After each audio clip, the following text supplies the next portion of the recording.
I'm going to invite Chelsea to come and join me on the platform now. Let's give her a bit of encouragement on the way. Can you stand there for now? So today, Chelsea stands before us ready to take this significant step.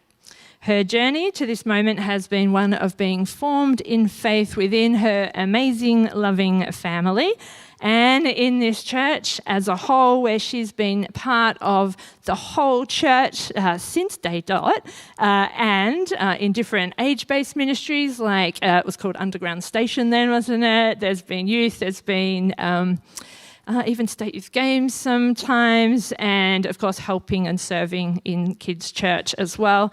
And then there have been other settings where Chelsea's faith has been formed as well, and in particular in this last year, participating in a Christian ministry subject as part of her schooling has been really impacting as well.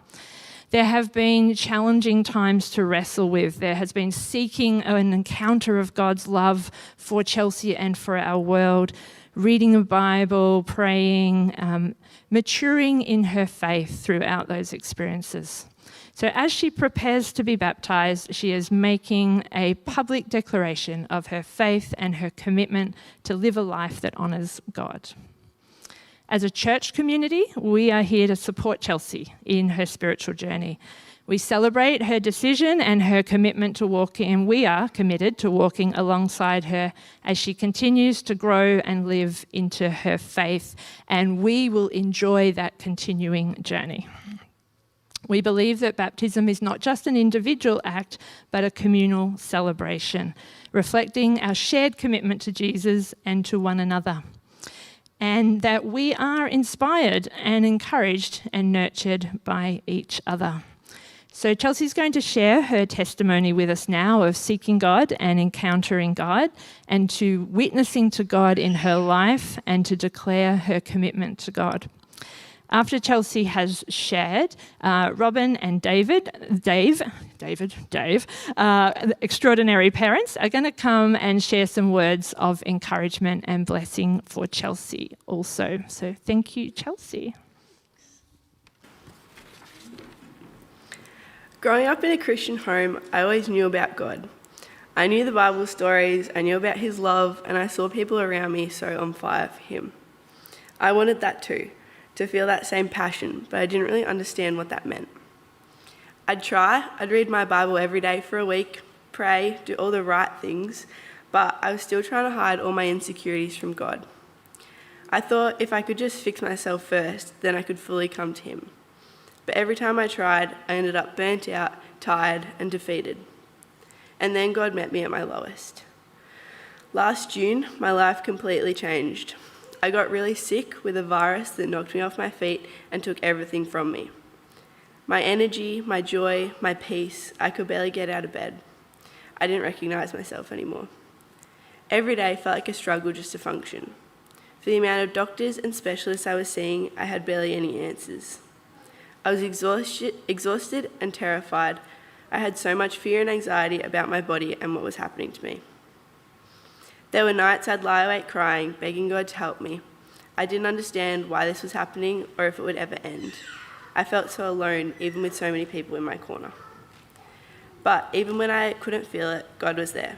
He was in every moment, every prayer, every tear, every tiny step forward. Over time, he started to heal me. Not just physically, but spiritually. God showed me what it really meant to depend on him. I realised my identity isn't in how healthy or strong I am, or whether I can go to school and do normal teenage things. It's in who he is and who he says I am. That season broke me, but it also built my faith in a way I never expected. What the enemy meant for harm, God truly used for good. He reminded me that even in the darkest valleys, he's still faithful, he's still good, and he's still working. I learnt that I didn't need to clean myself up before coming to him. I came to him as the messiest, most broken version of myself, stuck in cycles of anxiety, depression, and confusion, and he still found me. After months of complications and questions without answers from doctors, I remember one car ride home from an appointment I'd pinned a lot of hope on. When it gave me nothing, I just broke. I remember thinking, I can't fix this anymore. This is going to have to be a God thing. Not long after, I had a moment in my room before a camp with my Gravitate Christian Ministries class where I crumbled. I told Mum that all I wanted was an experience of God that was my own, not just stories from others. Something real I could hold on to when times got hard. Then camp came. I was excited, and for the first time before a camp, I wasn't anxious, but that was about to change. Nighttime came, and one by one all my friends fell asleep, and I couldn't. Alone in the darkness, overwhelmed by anxiety and tears, I felt forgotten. The morning came, and I was debilitated by anxiety.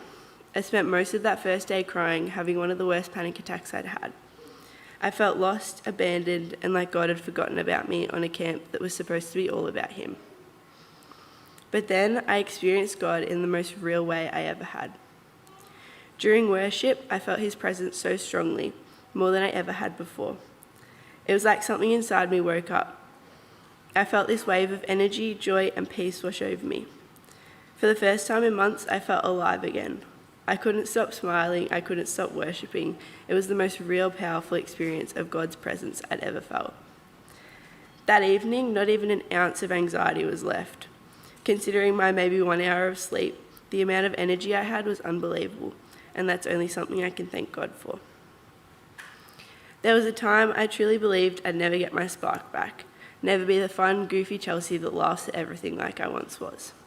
But God didn't just give me my spark back, he gave me a fire that burns brighter than the anxiety, brighter than the darkness, brighter than anything this world could offer. And that's why I'm here getting baptised today, to say that God isn't done. He meets us right where we are, no matter how broken or lost we feel. I came to him dirty, anxious, and afraid, and he called me his.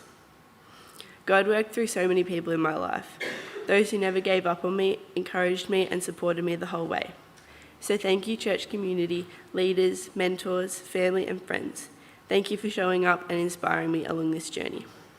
And just a few special mentions. Dad, thank you for showing this young girl what love looks like, for being a firm foundation when my world felt like it was crumbling, and for always doing something goofy to make me laugh even when I was determined to stay grumpy. Mum, you're the definition of love in action. You've shown up every single day, advocated for me, stood up for me, and reminded me I'm never alone, even on the hardest days. So thank you both. You've shown me the strength of quiet love and comfort, and knowing I've always got someone solid in my corner. And Adrian, thanks for baptising me today. You've been my built-in cheerleader, comedian, and snack supplier all in one. I still remember coming home from school early one day, bawling my eyes out, and you were over gardening. Next thing I knew, I was holding about 17 packets of lollies and enough snacks to feed a small army. Ridiculous, but exactly what I needed. That's just who you are, showing support in the most Adrian way possible.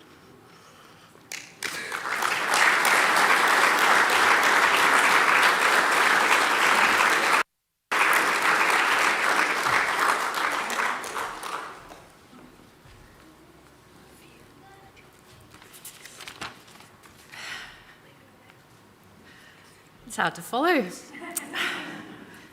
So almost 17 years ago, Dave, Daniel and I stood on this same platform with little baby Chelsea and dedicated her.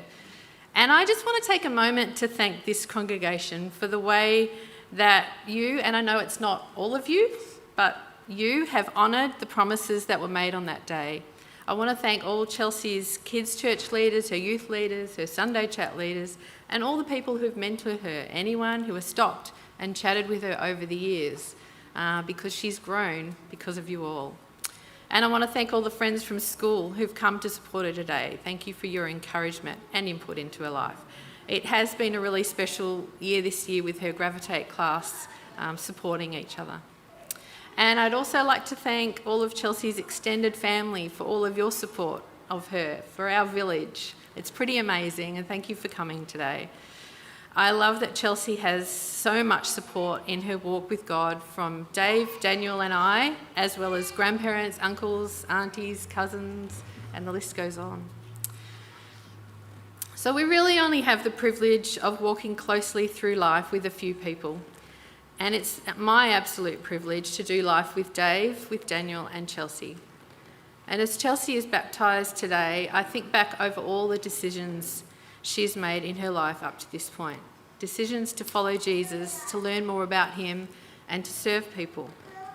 Over the last couple of years, as Chelsea has shared, she's faced some challenging health battles. And I have so admired the way that she's walked through these times, learning to lean on God, listening to worship songs very loudly, to keep her focused on him, reading the Bible. I love the conversations we've had at all times of day and night about life, about God, about persevering. I know, even though I have prayed for an easier road for her, that she is learning and growing in God regardless. Her decision to be baptised today is a gutsy, courageous one, and I can't wait to see where God leads her in the years to come. As it says in Romans 5:3-5, we continue to shout our praise even when we're hemmed in with troubles, because we know how troubles can develop passionate patience in us, keeping us alert for whatever God will do next.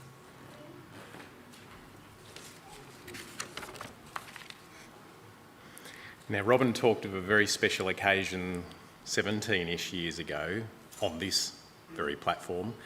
Well, I'd like to fast forward to only 3 years ago when Chelsea was on this platform sharing about a song that we're about to participate in a few moments' time called Another in the Fire. And she said this: "It doesn't matter what you face, you're never alone. Good or bad, big or small, God will be there. I find it hard to grasp the fact that he will always be there. I can always go back to God."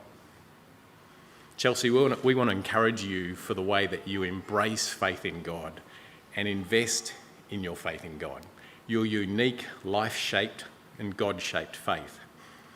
We love that your faith knows the reality of Romans 3, verse 23, "For all have sinned and fall short of the glory of God." But we love the fact that you know the promise and the hope of verse 24, "And all are justified by his grace through the redemption that came through Christ Jesus." And we're thankful that this was a special verse in a particular season of your life in recent times. So we love that your faith provides you comfort, guidance and peace in the various versions of life that you may experience each day. When the road that you travel is smooth and you feel like that you're making really good progress in your lane, or when suddenly there are potholes that really can leave you shaken, or detours that can leave you confused, or intersections which demands a decision from you, or roundabouts where, wouldn't you agree, people do unpredictable things a lot of the times. And your faith reminds you that, and as you said 3 years ago on this platform, God is there with me through all the struggles. Even if it feels small, I can still pray and ask God to help me. We sense that these words of yours are a strong word of encouragement for us today. God is here with us through all the struggles. Even if it feels small, we can pray and ask God to help. So Chelsea, we thank you today for your faith, that you remind us all about the most important thing that we have, which is our faith in God.